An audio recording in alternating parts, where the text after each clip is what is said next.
Buenas noches a todos, mi nombre es Rafael Rossi, soy kinesiólogo, docente de la Universidad de los Andes, también kinesiólogo de la clínica de la misma universidad, y les doy la más cordial bienvenida a este webinar que estamos organizando en conjunto a la Universidad del Desarrollo y la Clínica del Corredor, o The Running Clinic, como es conocida mundialmente. El día de hoy tenemos a dos grandes invitados. Tenemos por una parte al doctor Jean-François Esculier, de nacionalidad canadiense, quien es vicepresidente y director de investigación y desarrollo de la Clínica del Corredor. Es kinesiólogo en Movement Physiotherapy y docente del Departamento de Terapia Física en la Universidad de British Columbia. Ha publicado distintos artículos en connotadas revistas científicas relacionados al running y lesiones de rodilla. Por otra parte, tenemos a la doctora Manuela Besomi, chilena, quien hace pocos días defendió de manera exitosa su proyecto de doctorado en la Universidad de Queensland, Australia, bajo la supervisión de connotados profesores como son Paul Hodge y Bill Vicencino. Actualmente, Manuela es docente de pregrado y posgrado de la Escuela de Kinesiología de la Universidad del Desarrollo y es fundadora del proyecto Serrano, con el que ha desarrollado distintos proyectos de investigación asociados al running en Chile y el mundo. El día de hoy, el tema será las principales lesiones de rodilla asociadas al running, y bueno, ¿quién más que estos especialistas que están el día de hoy con nosotros? Le paso la palabra a Manuela. Manu, bienvenida. ¿Cómo estás? Hola Rafa, muchas gracias. Muy contenta de estar aquí con todos ustedes, así que un gran saludo desde Australia. Jeff, you ready? I am. Great. So let's get started then. Here we go. Hola a todos. It's a pleasure for me to be with you today. Es un placer para mí estar con ustedes aquí hoy día. So, me llamo Juan Francisco Esculier, and I studied physiotherapy at the University of Ottawa. That's the capital of Canada. Mi nombre es Jean-François Esculier, o Juan Francisco, como su traducción. Soy kinesiólogo, fisioterapeuta de la Universidad de Ottawa, de Canadá, capital de Canadá. I started working as a physiotherapist in 2009, and I worked in the clinic, but also with a lot of different sports teams until I got involved in research. Trabajo como fisioterapeuta desde 2009 como clínico, pero también involucrado en muchos teams de deporte y en investigación. So I did a master's degree and a PhD about running and patellofemoral pain at Laval University. Hice un máster y un doctorado sobre running y dolor de rodilla en la Universidad de Laval. And I moved to the west coast of Canada, to UBC, to study running and knee osteoarthritis. Y luego me moví a la costa oeste de Canadá, en UBC, la Universidad de British Columbia, para hacer un postdoctorado sobre running y artrosis de rodilla. So I wear different hats. I'm a clinician, a researcher, educator, and I love combining everything together. Uso diferentes sombreros, soy un clínico, investigador y educador, y me encanta usarlos de manera diferenciada. Sí. So it's a pleasure to be with Manuela today. Un placer estar con Manuela, el placer es mío, Jeff. Muchas gracias. Brevemente, yo soy kinesióloga egresada de la Universidad del Desarrollo en 2012. Hice un diplomado en ejercicio terapéutico también en la UDD, y luego un magíster en epidemiología clínica en la Universidad de la Frontera, del cual nació nuestro querido proyecto Serrano Semáforo del Running, que es marca registrada de la UDD actualmente, y en el cual hemos hecho algunos proyectos de investigación y difusión y diseminación de la información. Y luego me vine al otro lado del mundo, a Australia, a Brisbane, a la Universidad de Queensland, a hacer mi doctorado en fisioterapia, el cual recién terminé, y básicamente estudiar banda, el dolor de banda iliotibial, la función de la banda, cómo podemos medir las propiedades mecánicas de la banda, la actividad muscular del tensor de la fascia lata y otros métodos para el estudio de la actividad eléctrica de los músculos. Y todo eso aplicado en el running. Y tal como Jeff, también soy clínica, investigadora y docente, y también corredora, así que me encanta combinar esos diferentes sombreros con el running, que es mi pasión. Así que muy contenta de estar hoy día con todos ustedes. Bueno, y comenzaré yo hablando sobre las lesiones en el running, y todos sabemos que las lesiones en el running son frecuentes, y para aquellos que son corredores, probablemente la gran mayoría ya ha sufrido una lesión relacionada al running, y en promedio el 40% de los corredores se lesiona durante un programa de entrenamiento o de preparación a una carrera. Y sabemos que dentro de todas las lesiones, la rodilla es la zona más frecuentemente lesionada, que lleva entre el 25 al 30% de todas las lesiones, ¿sí? Y en términos epidemiológicos, la tasa de lesiones generalmente es similar entre hombres y mujeres, y la incidencia y prevalencia de lesión, tanto en hombres como mujeres, puede llegar hasta el 80%.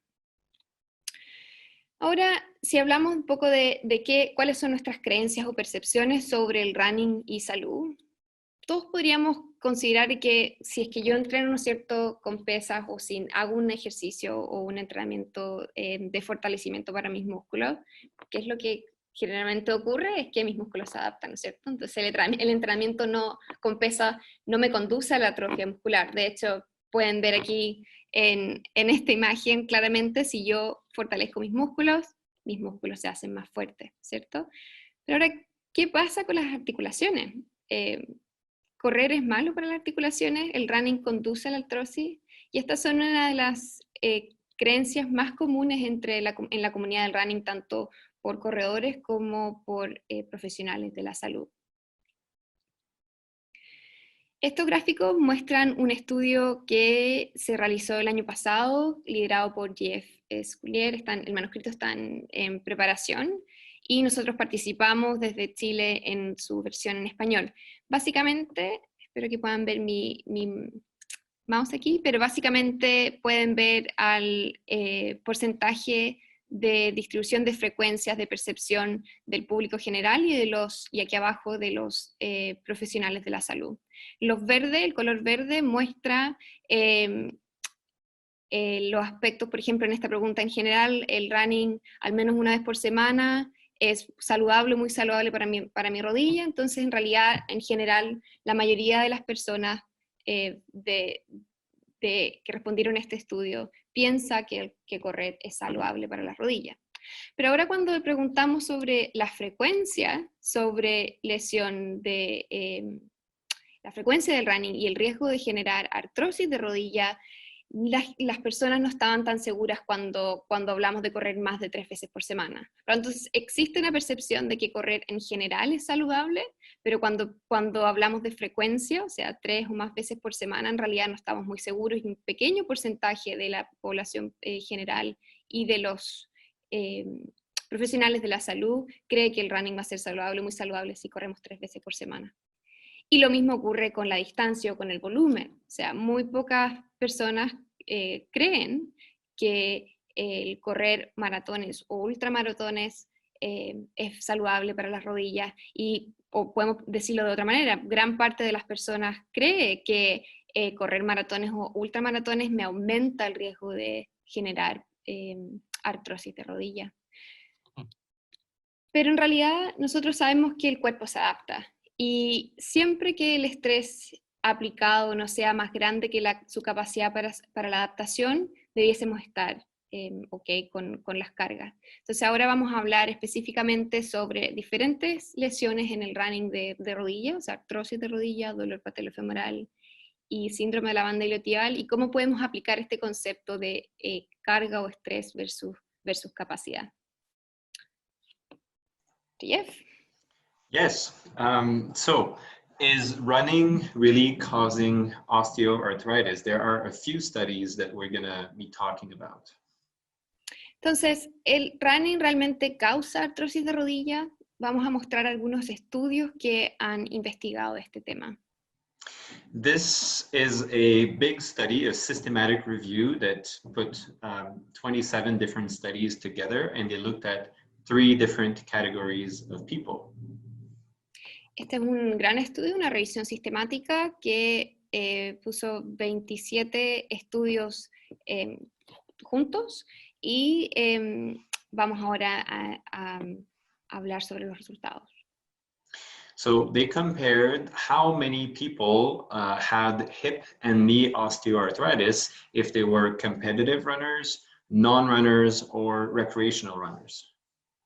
Ellos compararon cuántas personas tenían artrosis de cadera y rodillas en sujetos que eran corredores competitivos, en no corredores y en corredores no recreacionales. Perdón, corredores recreacionales. Maybe we can do a short quiz. So write in the chat if you think who got the most osteoarthritis. Is it competitivo, no corredores, or recreacionales? Creo que todos entendieron eso, pero vamos a hacer un pequeño quiz o test. Entonces, si pueden escribir en el chat, ¿quién creen ustedes que tiene la mayor alta prevalencia de artrosis de rodilla? ¿El grupo de corredores competitivos, los que eran no corredores o los corredores recreacionales? Let me just quickly see the chat. Most people say no corredores. Ajá. Uh-huh. Dicen no corredores. Okay, I don't see any competitivos. It's mostly no corredores or No veo ninguno que diga corredor competitivo. La mayoría es no corredores. Okay. Yeah, very interesting. So the answer is who got the most osteoarthritis is the competitivos. But who got the least osteoarthritis is the recreational. Entonces la respuesta es los que tienen la mayor tasa o prevalencia de artrosis de rodilla y cadera son los corredores competitivos, como pueden ver el número ahí 13.3%, pero los que tienen la menor prevalencia de artrosis de rodilla fueron aquellos clasificados como corredores recreacionales con un 3.5%. But we have to understand what was a competitive runner in this specific study. Pero tenemos que entender qué es un corredor competitivo en este estudio en particular. It's a runner who is running at the international level, at the Olympics, at a European championship, or who is a professional runner getting paid to run. Es un corredor que está compitiendo a nivel internacional, competitivo, a nivel olímpico o de la Liga Europea, o que está siendo pagado para correr. So if you are running marathons and your goal is to go under, let's say, 3 hours on the marathon, you would technically count as recreational based on this study. Entonces, si tú eres un corredor de maratón y quieres correr bajo 3 horas, por ejemplo, técnicamente para este estudio estarías clasificado como un corredor recreacional. So basically, there seems to be maybe an optimal dosage of running that is going to lead to having less or more osteoarthritis, and you can click. Yeah. Entonces parece ser haber una dosis óptima de running o una dosis ideal que what was the last bit that you said? Sorry, missed that. I just said that there's probably an optimal dosage that you would get more or less osteoarthritis. Ok, ya. Yeah. Hay una dosis óptima en la cual tú tendrías más o menos probabilidad o prevalencia de tener artrosis de rodilla o cadera. But osteoarthritis, like we discussed, we said how many people have it, but all the causes of osteoarthritis, the main one is genetics, but it's also your overall, if you had accidents to your joints before, your overall health, nutrition, and all that stuff too. Entonces, discutimos antes de quiénes tendrían artrosis de rodilla, pero en realidad la principal causa de artrosis de rodilla son factores genéticos, factores sistémicos, inflamatorios, o por ejemplo, si tuviste un accidente previo o un trauma en la rodilla, es más probable que tengas artrosis. So running is actually probably good for your knees. And as you can see here, if you're sitting on your couch all the time, you will have more osteoarthritis. If you run at the international level, you get more osteoarthritis. But running in general, recreationally, is totally fine. Entonces parece que el running es bueno para tus articulaciones de rodilla. O sea, si es que estás sentado todo el día en un sofá y no haces nada, o si es que eres un corredor competitivo e internacional, sí, probablemente tengas más probabilidad de tener artrosis, pero en general, para la población en general, parece ser que el running es bueno para las articulaciones. And running is actually very good for your knees because it will increase your bone density. It will increase the strength of your cartilage, of your muscles. It will even reduce inflammation in your knee. Y de hecho el running es muy bueno para tus articulaciones. Sabemos que aumenta la densidad ósea, aumenta ¿no es cierto?, la capacidad de endurance o resistencia de los músculos, hace que los cartílagos sean más fuertes e incluso podría disminuir la inflamación en una rodilla sana. So this other study here is very interesting too, because it combined 15 studies following people for over 25 years. Este estudio aquí es muy interesante porque combinó 15 estudios en un seguimiento de más de 25 años. Their conclusion is, no es posible determinar el papel de correr en la artrosis de rodilla. So it's pretty clear, right? But the most interesting finding is when you click again, if you run regularly, you decrease your chances of needing a total knee replacement by 54%. El resultado aquí de esta revisión sistemática y metaanálisis es bien claro, o sea, claro, no es posible determinar el papel de correr en la artrosis, pero lo que es aún más interesante es que parece ser que aquellos que corren tienen un 54% menos de probabilidad de necesitar una cirugía de reemplazo total de rodilla producto de la artrosis. So if you think that running is bad for your knees, I hope these studies will change your mind, because it's either there's no link or it's actually very good for your knees and will help you stay healthy longer and not need a surgery. Entonces espero que para este momento ahora, si creían que el running era malo para la artrosis o era malo para la articulación de la rodilla, espero que esto les haga cambiar de parecer o de idea, ya que el running puede que o no tenga ningún link, no tenga ninguna conexión, o sea bueno para mantener las articulaciones sanas y poder vivir, ¿no es cierto?, más largo y con una mejor salud en general.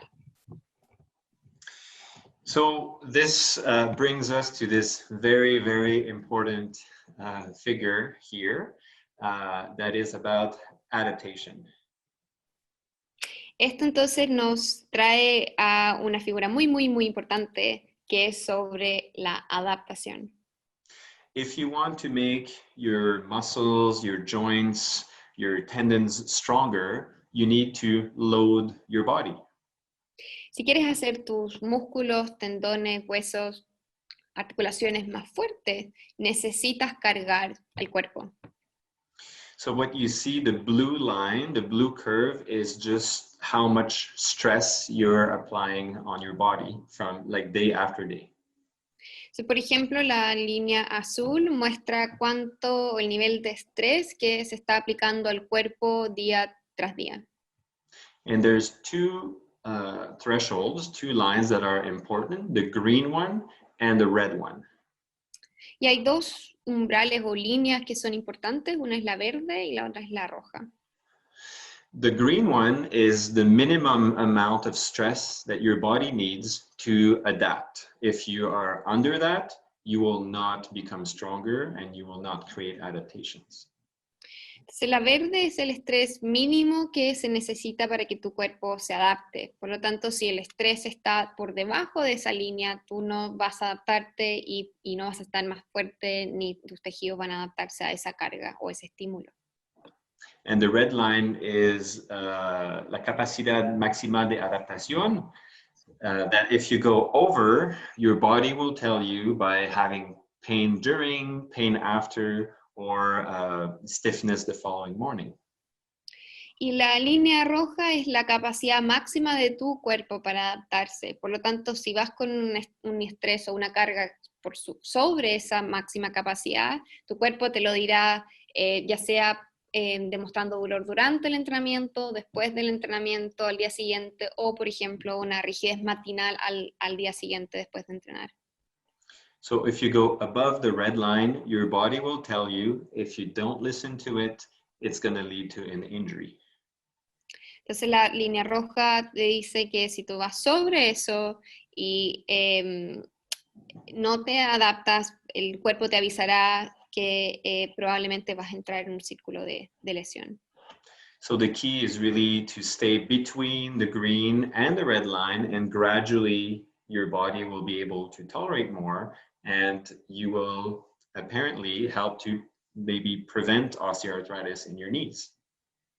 Entonces lo clave es mantenerse entre la línea verde y la línea roja, ¿no es cierto? Para permitir la adaptación y gradualmente ir aumentando las cargas, y tu cuerpo gradualmente se irá adaptando a esas cargas y eventualmente quizás podríamos prevenir la artrosis o el progreso de artrosis de rodilla. Okay, we can go to the next one. So do you want to cover that one? This one? Yeah, I can go ahead. I'll take the next one. Okay, yeah, sure.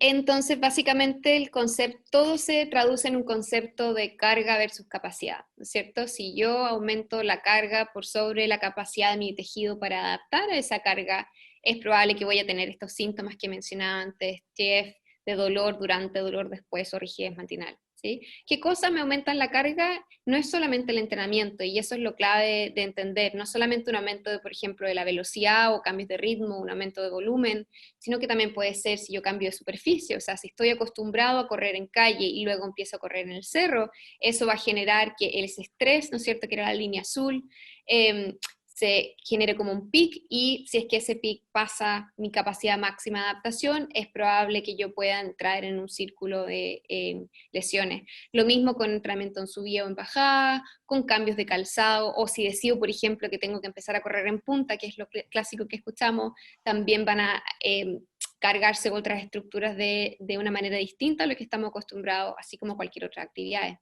Y ahora, ¿qué hace que nos disminuya la capacidad de tolerar esas cargas?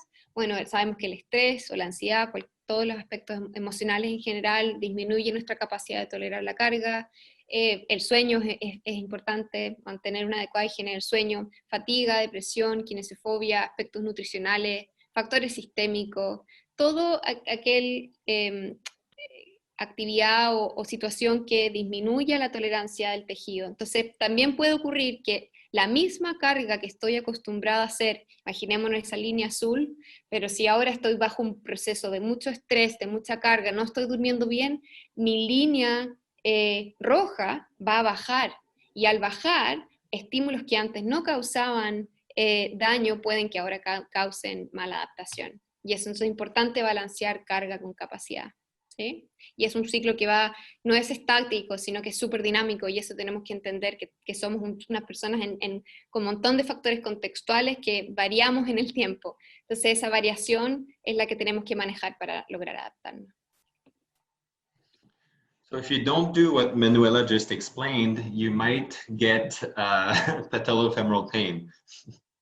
Entonces, si no haces lo que acabo de explicar, puedes que tengas dolor, termines con dolor patelofemoral. And this is one of the most, but maybe the most common injury in runners. That's why it's called runner's knee. Y esta es una de las más, si es que no la más común lesión en el running, en corredores, y es por eso que se llama la lesión del, perdón, runner's knee, la rodilla del corredor. a veces tengo problemas con la traducción, así que les pido disculpas si es que a veces pierdo el hilo. So we define it as pain around or behind the kneecap that is aggravated by activities that load the joint, like taking the stairs, running, walking, squatting. Y como está aquí en pantalla, básicamente es un dolor alrededor o detrás de la patela o rótula que se ve agravado por actividades que cargan la articulación patelofemoral o de la patela durante actividades de carga de peso, por ejemplo, las escaleras, hacer sentadillas, el mismo running o estar arrodillado o en cuclillas. And there are different structures that can explain the pain that people feel. But in runners specifically, there might be also a major component of overload behind the kneecap. Hay muchas estructuras que pueden explicar la aparición o la ocurrencia del dolor, pero en muchos corredores puede haber además una inflamación por detrás de la patela. So what we see here on these figures, on the right, you see where imaging can maybe identify the overload part just behind the kneecap. Entonces, en estas imágenes pueden ver que se puede identificar las sobrecargas atrás de la patela, y quiero solamente aclarar que antes él dijo sobrecarga, no inflamación, ¿okay? Para que no quede eso confuso. Right. And in some runners, there might be a bit of swelling in there. You cannot see it from the outside, but it's a bit of swelling between the two bones. And go ahead with that. En algunos corredores se puede ver como hinchazón o fluido, que es distinto a la inflamación, ¿cierto? Entonces se puede ver un poco de fluido entre los dos huesos, entre la patela y el fémur. So if you go running and you push through your pain, that's what the graph in the middle shows. You increase the swelling in the bone and you also increase the pain. Entonces, si vas a correr con una articulación que ya está irritada, lo que probablemente vas a hacer es aumentar aún más este fluido, tanto entre las ambas huesos o dentro del hueso, como se muestra en la figura superior. So the question is, what do we do to treat this? Entonces la pregunta es, ¿qué hacemos para tratar esta condición? Can go to the next one. Great. So this is the main study that I did for my PhD. Entonces este es el principal estudio que hice para mi doctorado. What we did is we had 69 runners with patellofemoral pain, and we compared 3 different physiotherapy or rehabilitation programs. Entonces lo que hicimos fue un ensayo clínico randomizado, teníamos 69 corredores con dolor patelofemoral y comparamos 3 programas de tratamiento de rehabilitación con kinesiología. So all 3 programs received education on how to change their training based on their symptoms. Entonces los 3 grupos tenían educación sobre cómo modificar el entrenamiento basado en los síntomas. The group number 1 only did that. The group number 2 also had an exercise program for their glutes and their thighs. And group 3, we also changed the way they run to reduce impact at their knee when they run. Entonces el primer grupo solamente tenía la educación, el grupo 2, además de la educación, tenía un programa de ejercicio, fortalecimiento enfocado en la musculatura glútea y del muslo, y el grupo 3 se le hizo una intervención para modificar el running o el patrón de carrera para disminuir las fuerzas de impacto en la articulación de rodilla. So here you have a bit more details on what we did. So the education part, especially on the left side. Aquí tienes un poco más de, se muestra un poco más de información sobre lo que hicimos. La educación se muestra en el lado izquierdo. And the main point that we did for education is to make sure that they were not going over that red line that we just saw. Y lo que principalmente nos enfocamos en la educación fue que los corredores no fueran por sobre esa línea roja que les mostramos anteriormente.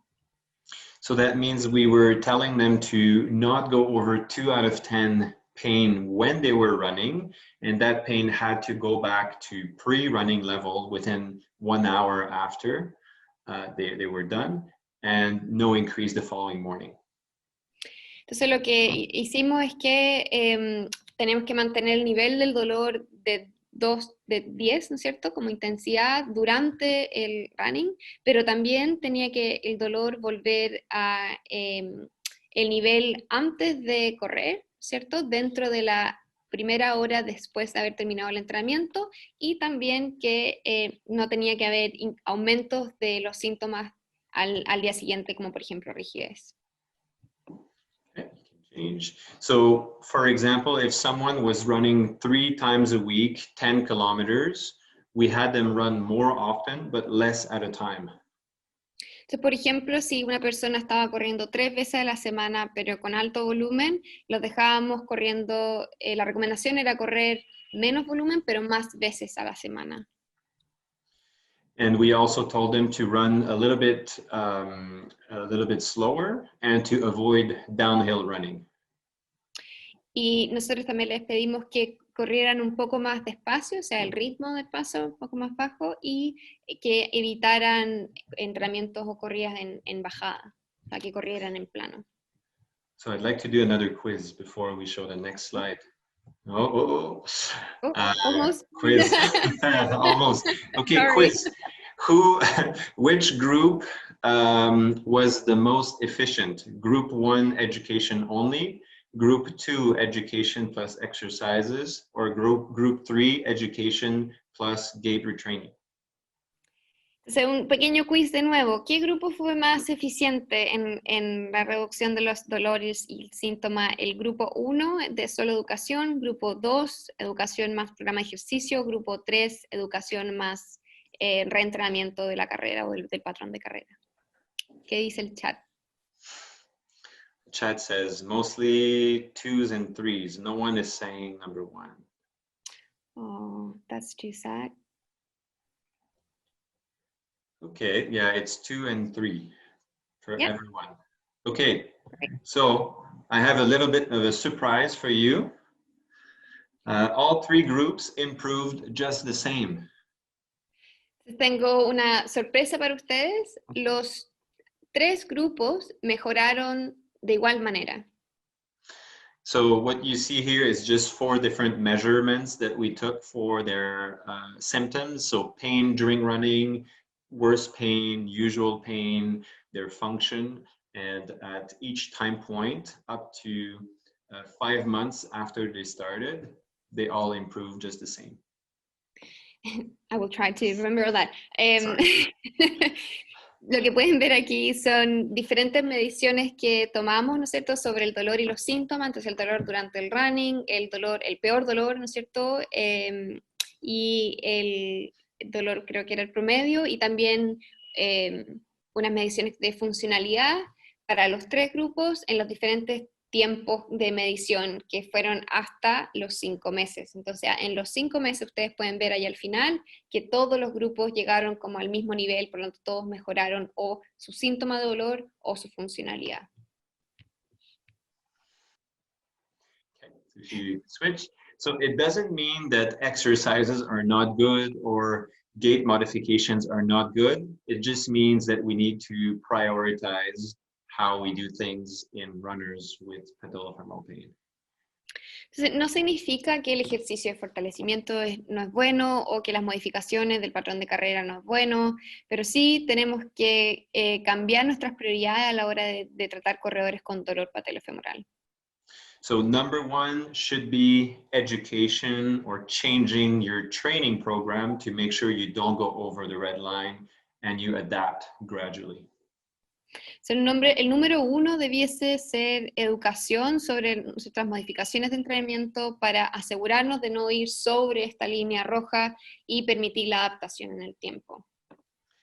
If you want, you can add exercises if you think it's needed, and you can change the way people run. And you can also address non-mechanical factors like sleep and recovery and all of that.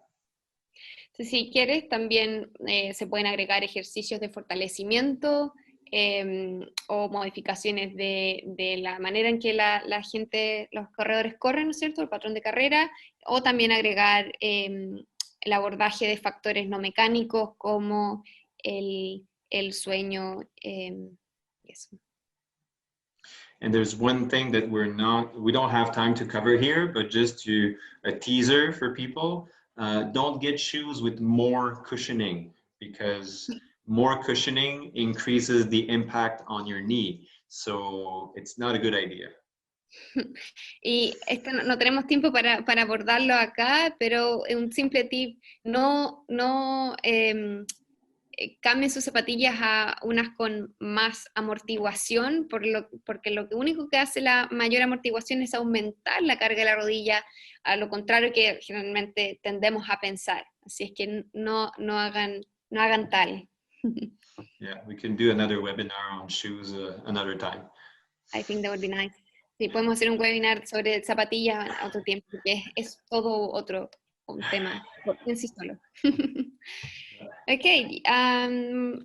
that's me. Entonces ahora moviéndonos al síndrome de dolor de la banda iliotibial. ¿Quién no ha tenido síndrome de dolor de la banda iliotibial? ¿Cierto? En realidad, bueno, probablemente todos. Y es una lesión que tendemos a trabajarla o tratarla simplemente con masaje o con foam roller, así que espero que después de esta charla podamos tener una mejor idea de qué podemos hacer. Considerando todo lo que ya habló Jeff sobre el manejo de la carga versus la capacidad, voy a simplemente mencionar algunas cosas extra para esta condición en particular. ¿Okay?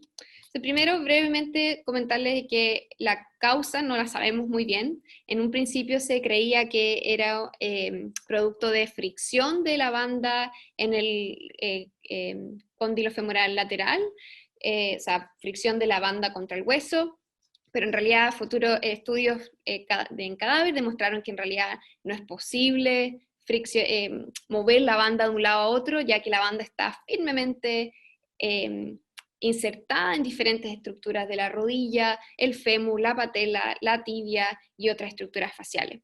Se cree que quizás es un mecanismo de compresión. O sea, aquí en la imagen pueden ver, aquí está el hueso y esta es la banda iliotibial, y entre medio hay una sustancia que es adiposa, ¿no es cierto?, que es altamente inervada y irrigada. Se cree que cuando la tensión de la banda iliotibial aumenta, con movimientos que aumentan, ¿no es cierto?, su tensión, se comprime esta estructura adiposa y se irrita. Pero también sabemos que la banda a veces genera, o corredores con dolor de la banda iliotibial a veces no presentan un mecanismo o un patrón tan mecánico, por lo tanto no estamos tan seguros por qué ocurre, ¿sí? Pero estas son las teorías.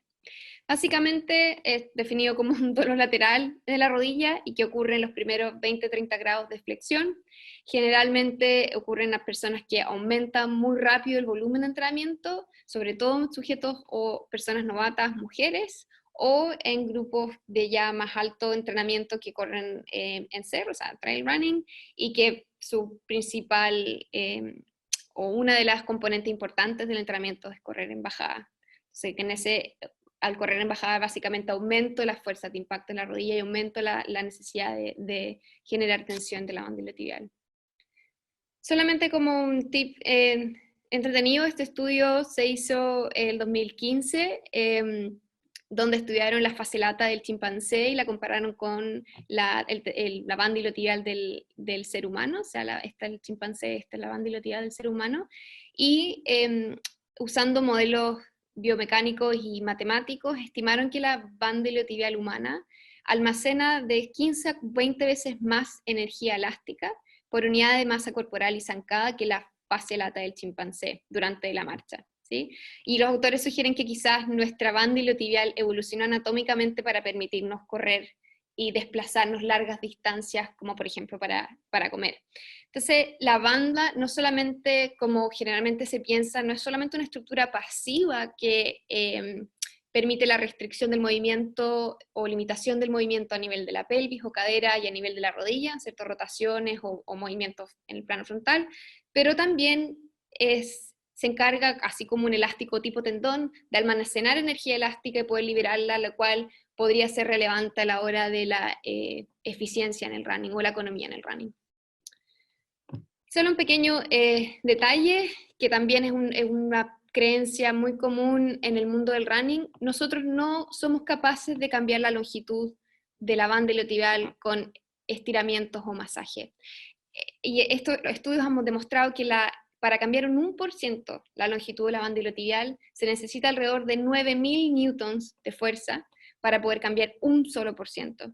Y la capacidad humana, es decir, el masajista, ¿no es cierto?, el terapeuta manual, generalmente no alcanza ni los 80 o 100 newtons de fuerza. Por lo tanto, fisiológicamente hablando, no es posible aumentar la longitud o estirarla. Por lo tanto, todos los ejercicios que vemos, ¿no es cierto?, de cómo podemos elongar la banda iliotibial o el foam roller en la banda iliotibial, no cumplen la función, o no es posible fisiológicamente que en realidad rompamos adherencias o que cambiemos longitud. Es físicamente imposible. Y si ahora pensamos también en el posible mecanismo de compresión que les hablé más arriba, tampoco tiene mucho sentido que ni estiremos ni pongamos más compresión en el tejido, porque lo único que vamos a hacer es irritarlo aún más. ¿Okay? Entonces, ahora, ¿qué podemos hacer con la banda iliotibial si es que no podemos estirarle, no podemos usar foam roller? Entonces, como les dije antes, considerando lo mismo que habló Jeff en relación al manejo de la carga, ¿cierto?, y permitir la adaptación y no irnos sobre esa línea roja, hay 3 conceptos importantes que debemos tener en cuenta al momento de correr. El running por sí mismo es una actividad que genera hartas cargas máximas, ¿cierto? La carga en el nivel de la rodilla, articulación del tobillo, etcétera, puede llegar hasta 4 a 8 veces el peso corporal. Es una actividad que genera altos niveles de almacenamiento de energía y liberación de energía, particularmente en tejidos conectivos como la banda iliotibial o en los tendones. Por lo tanto, esta capacidad elástica que tiene también es importante considerarlo. Y el running, además, al ser una actividad repetitiva, genera, ¿no es cierto?, acumulación de carga en el tiempo. Entonces, teniendo esos 3 conceptos en mente, y esto es más bien un acercamiento o una opinión clínica de la poca evidencia que tenemos, porque a diferencia del dolor patelofemoral, la banda iliotibial ha sido muy pobremente estudiada y sabemos muy poco de cuáles son los mecanismos o las terapias que realmente generan, que son efectivas, ¿sí? Pero clínicamente tendemos a subvalorar intervenciones como lo son, por ejemplo, caminar o cambios de dirección o la exposición gradual de carga acumulativas, como mencionaba anteriormente Jeff. O sea, el hecho de la educación de la carga de entrenamiento, tendemos a no cubrirlo generalmente en nuestros pacientes, y es lo primero que nosotros debiésemos estar haciendo en general con cualquier paciente que corre, ¿sí? Y tendemos a sobrevalorar, como les decía antes, estas intervenciones pasivas. Le ponemos mucho empeño en la elongación y en el foam roller, siendo que en realidad puede ser que nos pueda ayudar quizás en el alivio a corto plazo, pero en el largo plazo no nos estamos preocupando de estos 3 ejes de cargas máximas, cargas acumulativas y capacidad de almacenamiento y de liberación de energía, ¿sí? Y también sobrevaloramos estos ejercicios de activación, que tengo que activar el glúteo medio mientras no activo el tensor de la fascia lata. En realidad, el cuerpo es uno y la banda iliotibial es compleja porque cubre tanto cadera como rodilla, y debiésemos estar preocupados de aumentar la capacidad de la banda iliotibial para tolerar las cargas. Es decir, si vamos de nuevo al gráfico, carga-capacidad, ¿cómo hacemos para aumentar la capacidad de los tejidos para que las cargas las podamos tolerar en el tiempo? Y como le mencionaba antes, la banda requiere restablecer sus demandas o las cargas que tiene de tensión, de compresión y de cizalla, que son como cuando, si ustedes tienen un elástico, si yo lo diera vuelta, como si lo rotara, todos esos movimientos ocurren en la banda iliotibial. Es un tendón tan largo que se comprime, que se tensa y se cizalla. Por lo tanto, necesitamos restablecer la capacidad de la banda para poder hacer eso en el tiempo, ¿sí? Y dependiendo de la fase en que esté un paciente, generalmente existe una fase de dominio de dolor, donde el principal objetivo debiese ser evitar la irritación, ¿sí? ¿Qué podemos hacer para evitar la irritación? Generalmente un inicio disminuimos el volumen de running, a diferencia de dolor patelofemoral. No queremos a los pacientes que corran día tras día porque la banda iliotibial generalmente se irrita con más facilidad.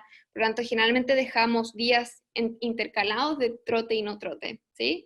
Y aquí es donde entra el entrenamiento cruzado, es muy importante, donde sabemos que todos los corredores necesitamos seguir haciendo actividad. Por lo tanto, ¿qué hacemos para mantenerlos activos? Por lo tanto, natación, ciclismo, cualquier otra actividad que nos permita mantener la carga y el sistema aeróbico funcionando es súper importante en esta fase.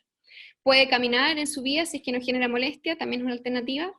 Y hemos visto clínicamente, y Jeff me lo mostró la primera vez cuando hice una pasantía con él en Vancouver hace 2 años atrás, que los corredores responden bien cuando corren en zigzag. O por ejemplo, yo he tenido pacientes corriéndolos con una pelota de fútbol. Cuando les desvío la atención o cuando no corren de forma lineal, las personas con dolor de la banda iliotibial tienden a soportar mejor el running. Por lo tanto, como es importante restablecer, ¿no es cierto?, esta capacidad de carga acumulativa, tengo que buscar alternativas de que gradualmente las personas vuelvan a correr. Y en términos de ejercicio, puedo partir con ejercicios isométricos o dinámicos que involucren la cadera y la rodilla para construir esta tolerancia a la compresión, ¿sí? Pero luego cuando ya entro en una fase de carga donde necesito restablecer la capacidad, el foco ya es distinto, por lo tanto puedo empezar a aumentar las cargas de running y puedo combinar caminar con correr. Y aquí es cuando yo digo que muchas veces los corredores y yo también cuando he estado lesionada, uno subvalora la importancia de la caminata y queremos ir a correr inmediatamente. Pero combinar la caminata con el running y gradualmente disminuir el tiempo que pasamos caminando para luego aumentar el volumen del running es una estrategia que funciona generalmente. Empiezo a disminuir el entrenamiento cruzado, puedo disminuir también el hecho de correr en zigzag o en pelota o con una pelota de fútbol mientras aumento el volumen de running. Y puedo aquí empezar a generar algunas modificaciones del patrón de carrera, si es que creo que es importante, ¿sí?, que me pueden mejorar la sustentabilidad o la capacidad de tolerar las cargas en el tiempo. Y finalmente restablezco la capacidad de la persona de correr en bajado, que es donde más se aumenta la carga en la rodilla. Y en términos de ejercicio, el foco debiese ser en principio ejercicios de alta carga y baja velocidad que carguen la articulación y que aumenten la capacidad de generar fuerza de esos músculos, ¿cierto? Squats, por ejemplo, las estocadas o deadlift, todos esos ejercicios pueden ser buenos para la banda iliotibial. Y luego me muevo a ejercicios que sean más explosivos y con velocidad, tipo pliometría, para que pueda restablecer la capacidad elástica de la banda, ¿sí? Y muchas veces nos quedamos aquí, en el dolor. Y nos olvidamos que es mucho más que eso, ¿sí? Ok, llegando a la resumen, sé que hemos hablado de mucho en poco rato, esto es como una pincelada en general de las lesiones comunes de rodilla, pero el principal mensaje que queremos decir con GF es que el running no es malo para tus rodillas. De hecho, el correr de forma recreacional, con una carga, ¿no es cierto?, óptima, ideal, no conduce a la artrosis, de hecho todo lo contrario, fortalece las articulaciones. Y obviamente hace a la gente más feliz, a quien no le hace feliz correr, todos los que somos corredores podemos entender eso, ¿no es cierto? Y las lesiones de rodilla sí son frecuentes en los corredores, por lo tanto, no es que solamente por correr no vamos a tener lesiones, pero sí necesitamos asegurar el equilibrio entre la carga y capacidad. Siempre tener claro que ese nivel de estrés y las líneas pueden moverse dependiendo de la capacidad de los tejidos para soportar una carga. O sea, eso no es estático, sino que es dinámico, ¿okay? Y como enfoque principal para cualquier patología de rodilla, al tratar cualquier dolor de rodilla, los corredores y los clínicos primero debiésemos ajustar el entrenamiento. Ajusto volumen, ajusto intensidad, ajusto frecuencia, ajusto cross-training, ¿sí?, o entrenamiento cruzado. Ese es lo primero. Y luego me voy a las otras intervenciones que me van a permitir optimizar el balance entre la carga y la capacidad, ¿sí? Entonces, como dice ahí, se pueden añadir otros tratamientos como ejercicios, modificaciones de la marcha, el cambio del calzado, etc. Pero lo principal debiese ser la educación sobre el entrenamiento, ¿sí? Y por último, simplemente como para dejarles sobre el dolor de la banda iliotibial y la banda iliotibial en sí mismo, pensemos la banda como un tendón. sea, pacientes con dolor de tendinopatía aquiliana, por ejemplo, tendinopatía patelar, sí o sí el programa de ejercicio va a ser fortalecimiento y pliometría. ¿Por qué con la banda iliotibial tenemos que simplemente hacerle un cariñito y masaje y foam roller? Es mucho más que eso y está ahí para mejorar la economía del running, así que aprovechémonos de nuestras estructuras elásticas que nos van a ayudar a correr más rápido y más fuerte. ¿Okay? Y that's it. Ah, no, perdón. Tenemos como Jeff les mostró en principio, tenemos un módulo educacional que hicimos sobre un estudio de percepciones de running y artrosis de rodilla, que va a estar disponible pronto para compartirlo con todos ustedes. Básicamente explica qué es la artrosis de rodilla, ¿no es cierto? Por qué el running puede ser beneficioso para mí y cuál es un resumen de cómo el running puede ser bueno para la salud de la articulación de rodillas. Así que estén atentos a esta información que la vamos a compartir pronto. And if you want to learn more about everything running, then you should follow the running clinic. We have a lot of different courses that we offer. Si quieren aprender más sobre running en general, les recomiendo que sigan a la Clínica del Corredor. La Clínica del Corredor está en inglés y en español, o sea, The Running Clinic y la Clínica del Corredor, ambas la misma institución, pero una en inglés y otra en español, que ofrece diferentes cursos sobre running.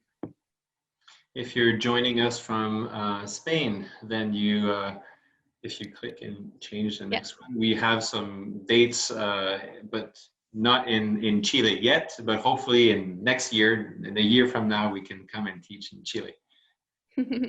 Y si nos están escuchando desde España, tenemos algunos cursos presenciales que van a ocurrir entre mayo y julio para que lo tengan considerado. Y ojalá que en Chile podamos estar lanzando algún curso o formación el próximo año. So if you want all the information, you want to learn about new research, follow us and go on our website, follow our social media. We post about new studies on running all the time. Si quieren conocer más de lo que hacemos, síganos en las redes sociales y en nuestra página web. Yo voy a agregar ahí también que Serran.chile es nuestra red social del proyecto Serran que tenemos en Chile, así es que para que nos sigan, además para saber todas las cosas que estamos organizando en conjunto con la Clínica del Corredor en España. And to finish, I would like to say gracias to Rafael, gracias to Evelyn at Universidad de los Andes and Universidad del Desarrollo too for hosting this event. And I hope that you enjoyed the presentation. Finalmente quisiera dar las gracias a Rafael, Evelyn, a la Universidad de los Andes y Universidad del Desarrollo por tenernos hoy día en este webinar y espero que hayan disfrutado la presentación. Y lo mismo para mí, espero que hayan disfrutado y estamos abiertos ahora a preguntas si es que hay desde la audiencia. Muchas gracias, Manu. Thanks a lot, Jeff. That has been really awesome. Grandes presentaciones, muy claro todo, muy claro los conceptos, temas actuales, polémicos y con la exposición de ustedes, la verdad que queda mucho más claro todo. Hay muchas preguntas. Manu, las voy haciendo en español y tú me vas ayudando.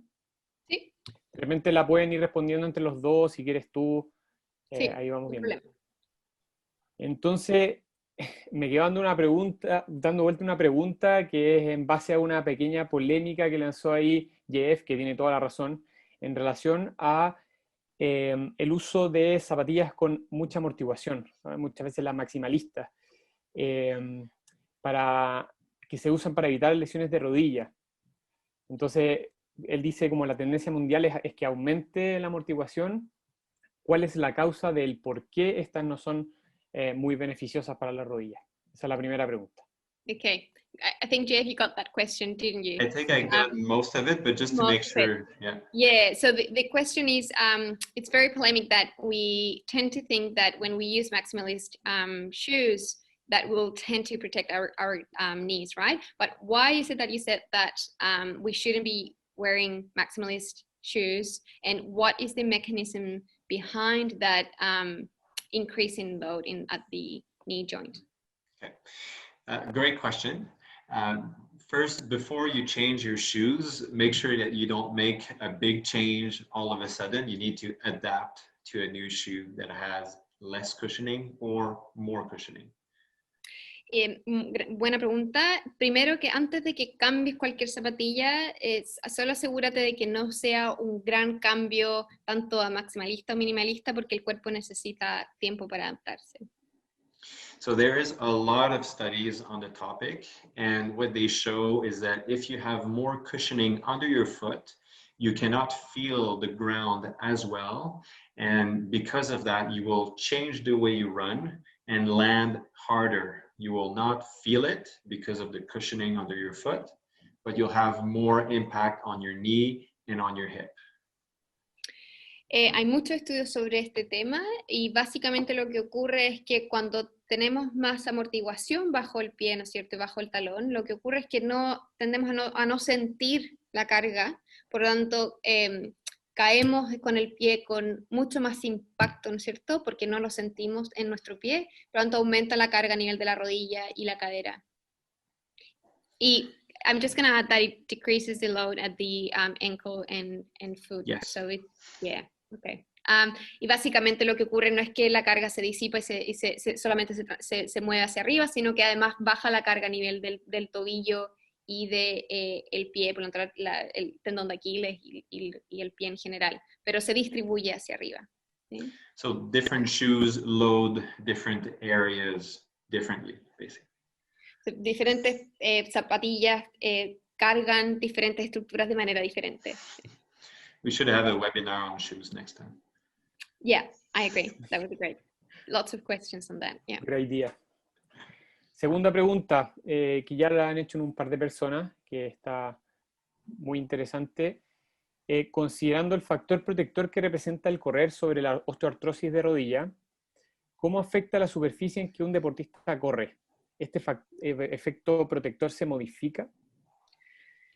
So, considering the protective factor effect of running on the knee OA, how does the surface where you run changes the protective factor of running itself? So, does it change, or does it impact, or what happens? Mm-hmm. Yeah.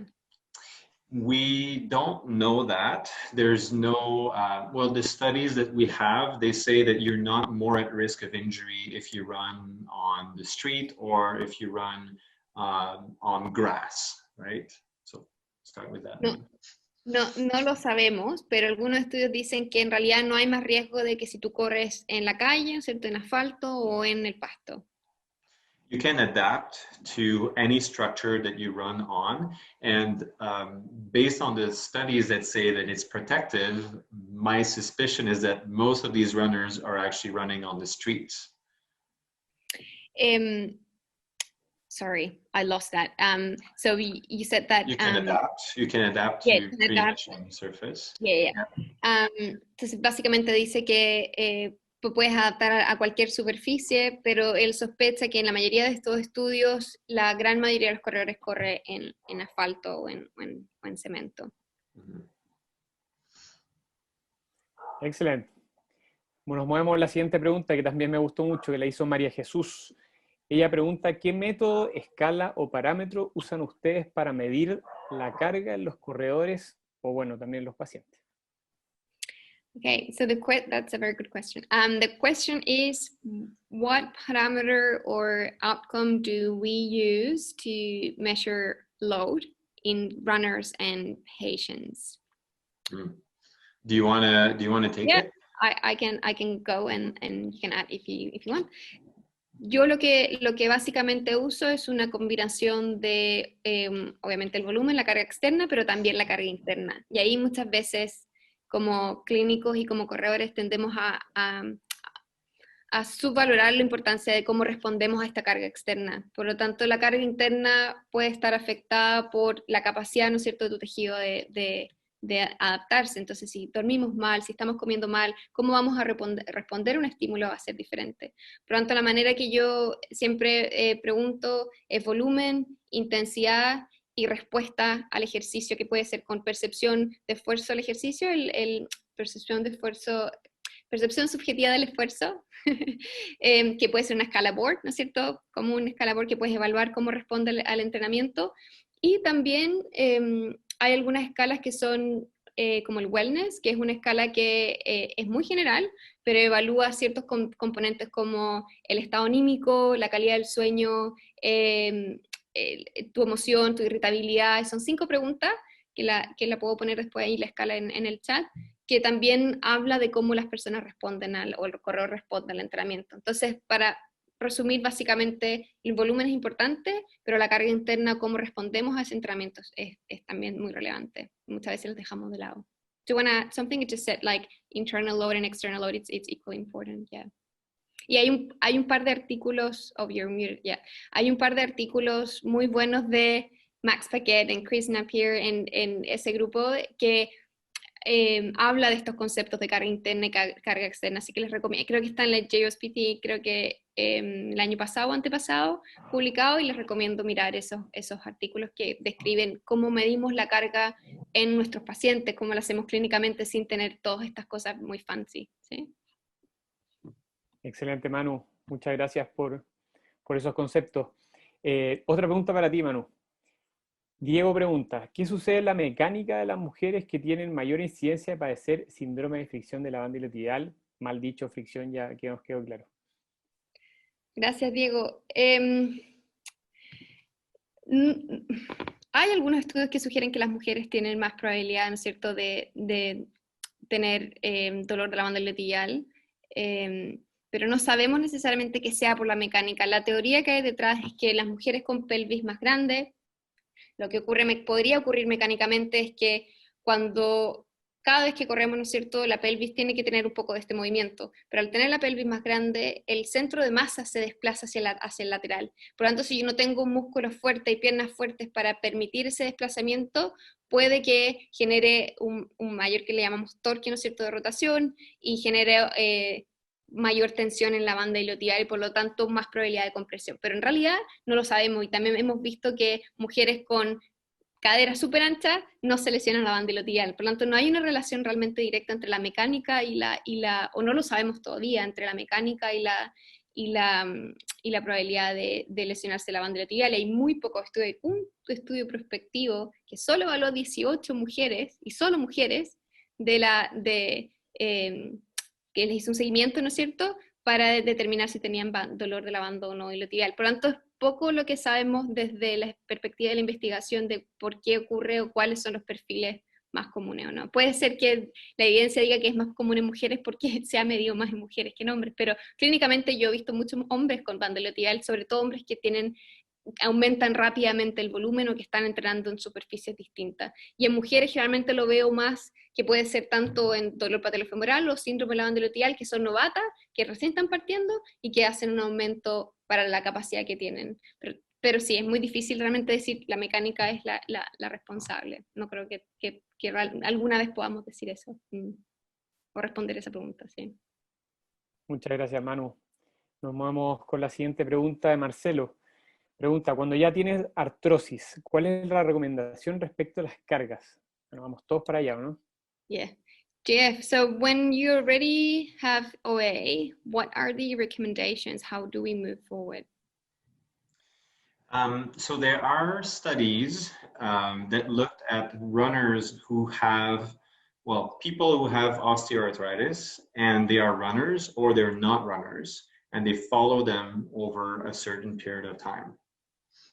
Hay estudios que hemos estudiado a corredores ya con artrosis y, did you say no runners or runners without any OA? So everyone has OA, some of them are runners, some of them are not. No runners, ya. Yeah. Entonces, todos con artrosis de rodilla, unos son corredores y otros no son corredores. And what they show is that the runners, they don't have more progression of osteoarthritis or more pain after a few years than those who don't run. Y lo que mostraron es que los corredores en realidad no tienen una progresión más alta de la enfermedad o tampoco tienen más dolor cuando se les hace un seguimiento en comparación con los que no son corredores. What we know also is that if you have osteoarthritis, your cartilage and your joints can still adapt and show signs of getting stronger. Y lo que sabemos es que incluso si ya tienes artrosis, tu cartílago y tus articulaciones sí se puede adaptar. Incluso han habido estudios que han mostrado signos de que el cartílago se hace más fuerte. So the red line is no increase in pain during running. Entonces la línea roja es que no aumente el dolor durante el running. No increase in pain for more than 1 hour after you're done running. Que no aumente el dolor que no aumente el dolor que no aumente el dolor por 1 hora o después de haber terminado el running por lo menos, oh, Jesus Christ, que no aumente el dolor por 1 hora cuando terminó de correr. Did you say that? Do not increase pain after you finish running for 1 hour. Is that right? For more than 1 hour after you finish running. Okay. Que no aumente el dolor por más de 1 hora una vez que ya has terminado de correr. Lo siento.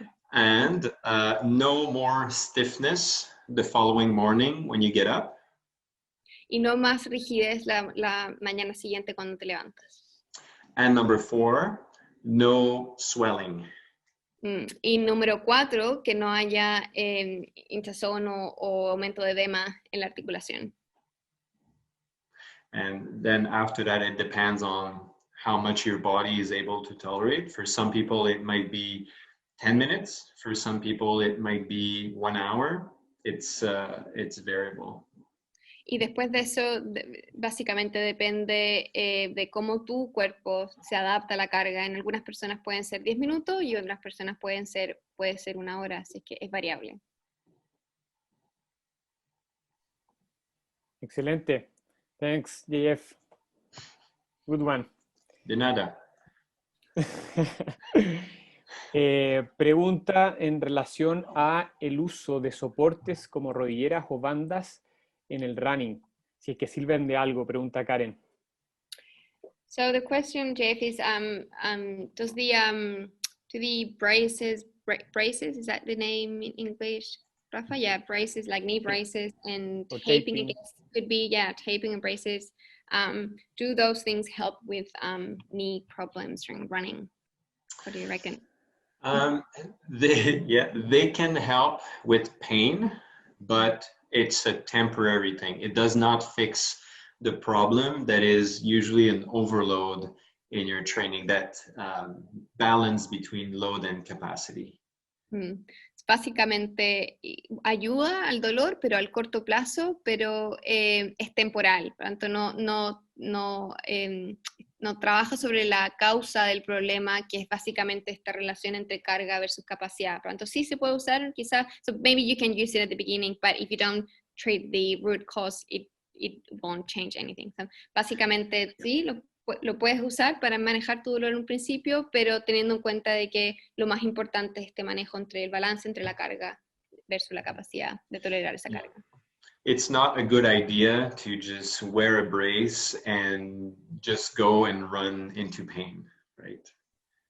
Sí, no es una buena idea de usar un brace y simplemente ir a correr en el dolor. And pain it's a protective way of saying that you're overloading, so it's not a bad thing.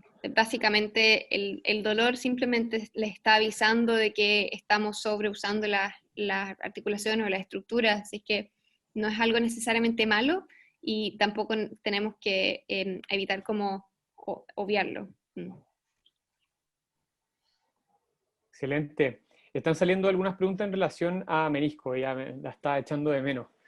¿Qué opinión tienen ustedes en relación a las lesiones de menisco y el running? ¿Hay alguna relación, algún estudio que muestre que están relacionadas en corredores aficionados o en corredores profesionales? So, Jeff, what about meniscus injuries? Are there studies that show that meniscus injuries are related to running? Or what was the second? ¿Cuál fue la segunda parte de la pregunta? ¿La relación entre running y lesión de menisco y? Sí, en relación a los tipos de corredores, a los aficionados versus los profesionales, en base a esto mismo que vimos, que había una mayor predisposición de generar osteoartrosis en profesionales versus recreacionales. Eso. And the second part of the question is like, is there anything that shows that there are differences between the type of runners, so competitive, recreationals, and non-runners? There's not much really, but no, but what I'll say maybe is that a lot of people have meniscus tears and they don't have pain, right? So we have to keep that in mind first. Entonces, lo primero que voy a decir es que muchas personas tienen lesiones o, ¿cómo dice tears en español, Rafa? Tears, como una pequeña fisura. Sí. Una Sí, fisura meniscal. Igual es como una lesión, una pequeña lesión. O una lesión, ¿sí? Pero que no tiene ningún síntoma. Así que es importante tener en consideración eso primero.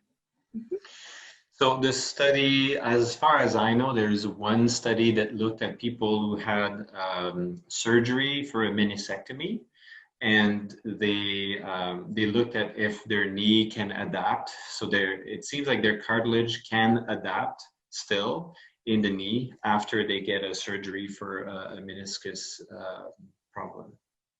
Y existe un estudio que miró la capacidad de adaptación del cartílago después de personas que se sometieron a cirugía de menisco, and they were runners. Yeah. They were doing impact exercise, okay. But it was not clear if they were runners yet. Yeah. Y estaban haciendo actividades de impacto, que podría ser similar al running, ¿no es cierto? Y parece ser que personas post cirugía pueden adaptarse a las cargas del running y su cartílago puede adaptarse al running o a las cargas de impacto. And in the clinic, I actually think that, if you have a meniscus injury, running should be the first thing you do. It's not going to play football. It's running on a straight line, because it's the best way to calculate how much load you're applying and avoid the twisting. Y en la clínica, básicamente, lo que uno primero hace, pacientes con problemas de menisco, es hacerlos correr para ver cuánto pueden tolerar la carga lineal, porque el problema, ¿no es cierto?, generalmente son las torsiones, ¿cierto?, fútbol, etcétera, o actividades de cambios de dirección. Entonces, lo primero que uno hace es evaluar cuánto toleran el impacto en una línea recta, que es básicamente el running. And one last part maybe is you might want to consider also a running technique that decreases the impact on your knee and the shoes as well. Y lo último que podemos agregar, que puedes también quizás considerar alguna técnica que te disminuye el impacto, técnica de running que disminuye el impacto al correr, y quizás algún cambio en zapatillas. Are you talking about cadence, or are you talking about changing foot strike? It depends how long you want to go for, but you can say increasing cadence, running softer, so doing less noise when you run. Yeah. Básicamente, la razón que pregunté eso es que generalmente cuando nosotros como investigadores hablamos de cambiar el patrón de carrera, lo que uno primero creo yo que lo que uno primero tiende a pensar es que cambio de pisada, pero no es necesariamente eso. Puede ser, por ejemplo, cambiar la cadencia, ¿cierto?, la frecuencia del paso, o decirle a una persona que haga menos ruido al caer, que caiga más suave, y eso se ha demostrado en estudios que disminuye la carga en la rodilla, sin necesariamente cambiar si yo corro, ¿no es cierto?, con talón o en punta o con medio pie, ¿sí? Just wanted to clarify that, just in case. Perfect. Excelente. Bueno, es parte también de lo que conversamos la semana pasada o antepasada con Dustin Grooms en relación al trabajo de foco externo. El tema de que no suene fuerte, que no se produzca ese golpeteo cuando uno va trotando.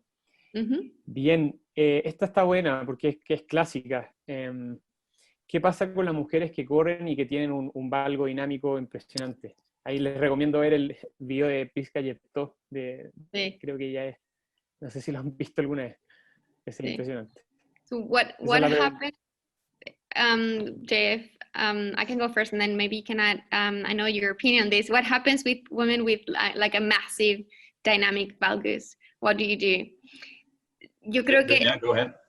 Yeah, yo creo que la primera pregunta es si es que esa persona siempre ha corrido así, esa estructura siempre ha sido así, el tema probablemente no es la estructura. Y esa es una de las cosas que siempre vemos, ¿no es cierto?, en la clínica, que la gente cree que que porque tengo la rodilla chueca, que estoy más corto, que estoy más largo, eso me está causando el problema. Y en realidad, si yo siempre he tenido esa estructura, es poco probable que sea esa la causa, es más probable que sea esa estructura en un tipo de trote, un tipo de entrenamiento que estoy desbalanceando mi capacidad versus mi carga, o sea, mi red line, mi línea roja, estoy pasando mi línea roja, es mucho más probable que sea eso. Ahora, si yo veo una mujer que tiene un valgo dinámico importante, yo sé, por ejemplo, para la banda tibiales va a aumentar generalmente la tensión, hagámoslo más fuerte. Fortalezcamos bien las caderas, fortalezcamos bien esos músculos, hagamos ejercicios de potencia, de saltos, para que el running no genere un estrés cuando ella quiera correr. Pero no necesariamente voy a querer cambiarle esa mecánica, porque además sabemos que no podemos cambiarle la mecánica a las personas. Es muy poco probable que le podamos cambiar la manera en que una persona corre, ¿sí? O se mueve. Entonces, esa es mi opinión. Jeff, do you want to add something? Did you get what it said? I kind of understood what you said, and I think it's pretty much the same as I think. I mean, we have a full section on the course about that. Like there's quite a bit of evidence that it doesn't really matter. So just don't focus on that. Yeah, and I guess it matters if it changes the symptoms. So if you do you increase it,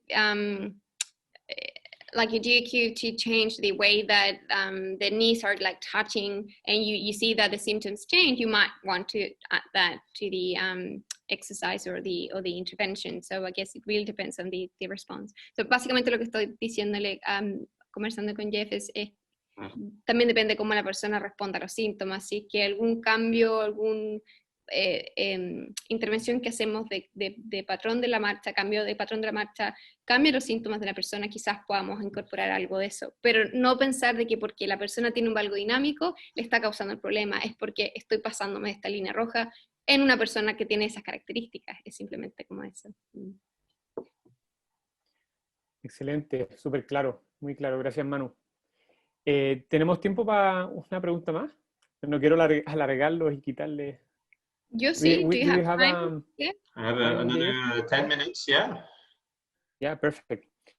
Sí, antes de que se me olvide, por favor, me ayudan a contestar el cuestionario, ya en relación a la presentación del día de hoy, nos da mucha información en relación a las próximas actividades, así que, por favor, completarlo. Muchas gracias.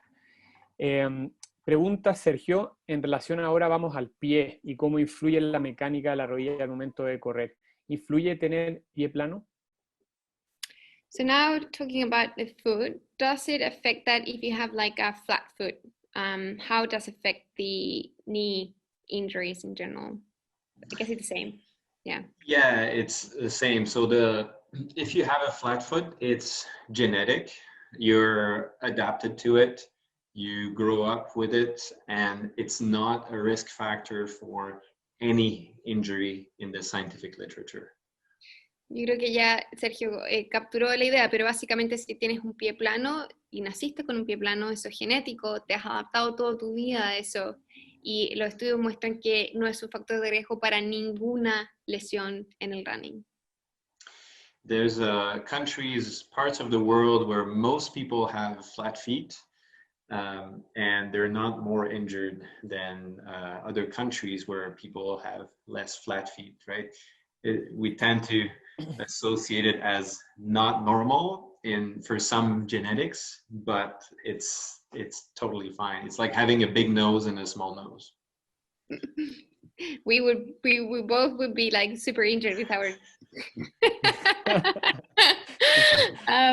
básicamente lo que dice es que hay personas en otros países con pie plano y no se ha visto que esas personas tienen más prevalencia de lesión que personas que viven en otro país con no pie plano, y tendemos a pensar que es un mecanismo causal que causa una lesión, pero en realidad no es el caso. Es como tener una nariz grande. Yo le digo que los dos somos medio narigonas, así que es como que si los dos tuviéramos más probabilidad de lesión simplemente por tener una nariz grande. ¿Otra pregunta? Mira, acá para ti, Manu, de Oscar Valencia, profesor acá de la escuela. En relación con la banda iliotibial, ¿existe evidencia del comportamiento mioeléctrico producto de la fatiga, pensando en carreras de 10K, 21K, etcétera? Solo para clarificar con Oscar, mioeléctrico se refiere al de los músculos, o tensor de fasciolata y glúteo medio, no de la Yo banda, creo me que imagino. yo creo que se refiere sí, a los músculos que están como No. colindantes a la banda. Sí, yo parte de mi doctorado hice 2 revisiones sistemáticas, uno para entender cuál es el rol del tensor de la fasciolata en patologías musculoesqueléticas, y solo 2 estudios investigaron la relación entre diferencias electromiográficas del tensor de la fasciolata en personas con y sin dolor de la banda iliotibial. Lamentablemente, el problema de los estudios que existen actualmente con electromiografía es que muchos no siguen las recomendaciones, o muchos tienen problemas metodológicos que no nos permiten interpretar los datos, o sea, la manera en que se normaliza la señal o la manera en que los métodos son aplicados dificulta un poco interpretarlo.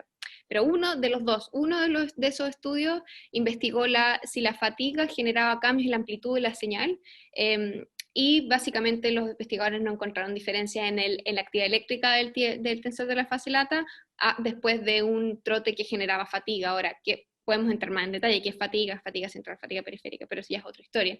Y eso es toda la información que tenemos. Y sobre la banda iliotibial en sí mismo, también fue otra revisión sistemática que hice parte del doctorado para investigar las propiedades mecánicas de la banda iliotibial en sujetos con y sin lesión, y solamente hay 4 estudios que investigan a personas con grupos con dolor patelofemoral, y 3 de esos estudios mostraron que un aumento de la tasa de deformación, ¿cierto? El strain, que se dice en inglés, se vio asociado con aumento de probabilidad de tener dolor de la banda iliotibial, o simplemente asociado con personas que tenían dolor de la banda iliotibial. ¿Y eso de qué te dice?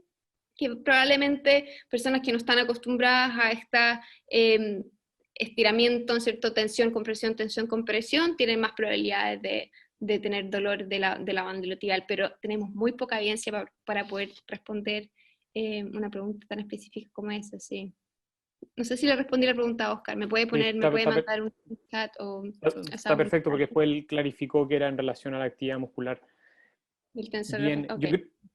sí. Yo creo la última pregunta para ir cerrando ya y no quitarles más tiempo, estimados. Nicolás pregunta que, bueno, conversamos mucho acerca de educación. ¿Cómo saber que la educación es efectiva? ¿Existen herramientas cuantificables o solamente por la clínica? Oh, that's a really good question. JF, how do we know that education is effective? Are there like measures that we can use in the clinic, or is it just like clinical reasoning, or how do you know that it's effective? Well, in the studies, we know that it's effective because it reduces pain, and we use questionnaires to ask people about symptoms and function, right? So that's how we know it's effective. We're not sure yet exactly what kind of education is the most effective. Básicamente, por los estudios sabemos que es efectiva y que es efectiva en la reducción del dolor y en la mejora de la funcionalidad, pero no sabemos qué tipo de educación es la más efectiva. Sí. And there was a systematic review that came out last year, right, from La Trobe University about education for patellofemoral pain, and it's as good as an exercise program delivered by a healthcare. When the education is delivered by a healthcare professional, it's as good as an exercise program. But if it's just like a leaflet, for example, it may not be as good as an exercise program. So there might be the interaction with the professional too. In that education, in that study, they compared education face-to-face compared to yeah, okay, good.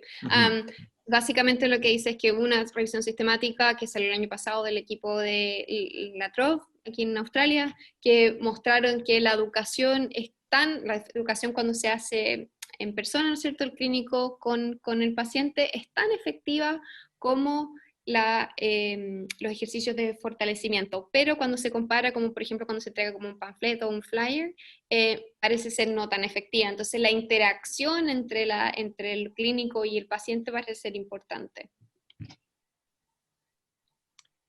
That's the article from Danilo de Oliveira. Sí. Yeah, really cool one. Entonces nosotros tuvimos un webinar con Danilo hace algunas semanas, por si alguien quiere revisarlo, también está en el canal de Kinesiología de la Escuela. Muy interesante también el trabajo de él en relación a dolor patelofemoral. Bien, una más. Last One one. more? Okay, 5 minutes, yep, here we go. Ya. Es una pregunta también que es muy interesante, porque hablamos del factor protector del running, y Diego pregunta en cuanto a la edad de la persona, ¿cuánto es la dosis óptima para hacer un corredor recreacional, pensando en una persona de tercera edad que tiene menor capacidad que una persona más joven? Okay, that's a, okay. So now thinking about age, what's the optimal doses for someone that is fue de tercera edad? Elderly. Tercera edad, ¿sí? ¿Eso fue lo que dijo? Sí. Sí. Like, do you say third age? No. Like older people, that have less capacity Like to elderly. adapt. Elderly, yeah. That you have less capacity. So how do you know the optimal doses for those? We say third age in French too. So like, oh yeah. Yeah. That's a great question. You know, like obviously age is a factor for adaptation. If you're older, you don't adapt as fast. But what is even more important than age is your current level of adaptation. If you're older, but you've been running all your life, what we see if you have more running experience is that the cartilage can tolerate running better. But if you start running at an old age, then you have to be very careful with the increase. Básicamente, una muy buena pregunta, y básicamente sí, la edad es un factor importante y sabemos que con la edad nos recuperamos más lento o menos rápido, si es que somos más jóvenes, ¿cierto? Y más que la edad, lo más importante es entender o conocer cuál es el nivel previo de experiencia, por ejemplo, en el running que tiene esa persona. Entonces, si esa persona mayor, ¿no es cierto?, tiene alta experiencia en el running en el pasado, sabemos que la tolerancia del cartílago a la nueva carga o al running va a ser mejor o más rápido, versus que si una persona que no tiene experiencia en el running empieza a correr a edad más avanzada, probablemente necesitamos ser un poco más cuidadosos en cómo vamos aumentando la carga. Pero el mensaje es básicamente, todos podemos adaptarnos, depende de tu propia, ¿no es cierto?, capacidad de adaptación y de la respuesta que tengamos a la carga. Sí. I've seen runners and patients who, you know, they're 70 years old and they run faster than me and they run 3 times as much as I do and they're totally fine. Sí, dice que he visto pacientes que tienen 70 años y que corren mucho más rápido que él y 3 veces más que él y están completamente ok. Sí. Excelente. Bueno, solamente me queda agradecer, Manu. JF, thank you very much for this incredible webinar. It's been awesome. Hemos aprendido mucho. We have learned really a lot. So we hope having new experience with you. Esperamos tener nuevas experiencias con ellos. Los dos son instructores de la Clínica del Corredor.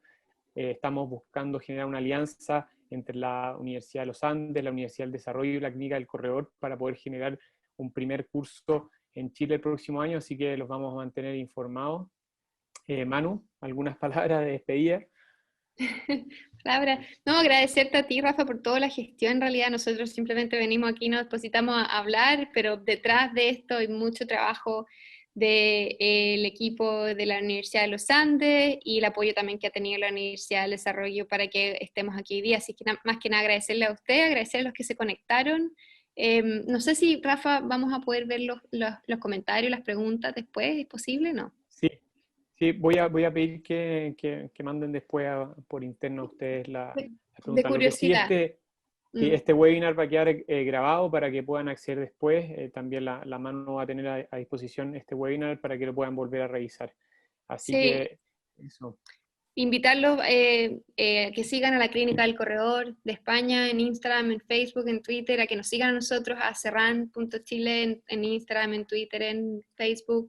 Publicamos un montón de información, queremos conectar con la comunidad nuestro objetivo, como decía Jeff al principio, tenemos muchos sombreros y somos los dos corredores y clínicos, investigadores, y queremos estar en contacto siempre, así es que invitados a que participen.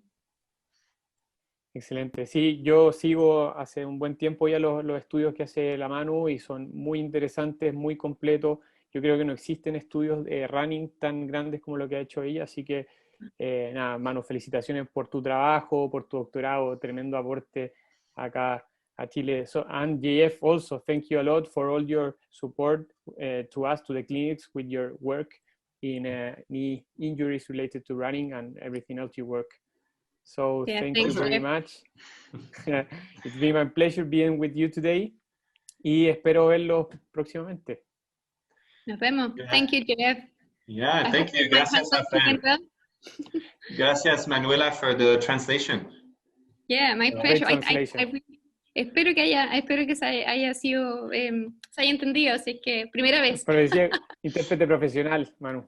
Buenísimo. I trust you. I think what you said is right. I can't verify. You can't tell. Maybe I said the opposite. Who knows? We'll know. Excelente. Okay, estén bien. Buenas noches a todos. Buenos días, Manu, ¿o no? Buenos días. Sí, buenos días Good todavía. night, JF. Thank you. You too. Muchas gracias a todos. Buenas noches. Que estén excelentes. Que tengan buena semana. Igualmente. Nos vemos. Bye, bye. Chao, chao. Bye. Bye.